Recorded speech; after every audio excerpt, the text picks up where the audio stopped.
আর হলদিয়ার অবস্থা দেখাবো। হলদিয়া শিল্পাঞ্চল, সেই শিল্পাঞ্চলের রাস্তার অবস্থা দেখুন, সেখানেও আবর্জনা ছড়িয়ে ছড়িয়ে একেবারে অবস্থা শেষ, সেখানেও দুর্গন্ধে টেকা দেয়। সরাসরি চলে যাব প্রতিনিধি সুজিতের কাছে।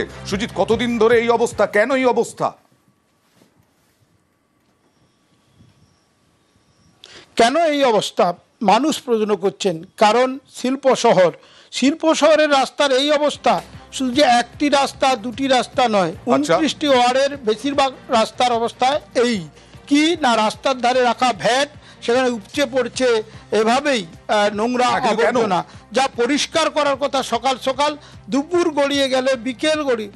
কেন সেই প্রশ্নে যখন মহকুমা শাসক যিনি দায়িত্বে রয়েছেন নয়ন, তাকে প্রশ্ন করা হলে তিনি বলেন বিষয়টি খোঁজ নিয়ে দেখা হচ্ছে, কারণ উচিত তো সকাল সকাল সাফসুতরো করা, কিন্তু হচ্ছে না কেন তিনিও বলছেন যে বুঝতে পারা যাচ্ছে না, তবে দায়িত্ব নিচ্ছেন। কিন্তু মানুষ বলছেন কাউন্সিলর নেই, 3 বছর ধরে ভোট নেই, এবং সে কারণে প্রশাসক একা কি করে দেখবেন।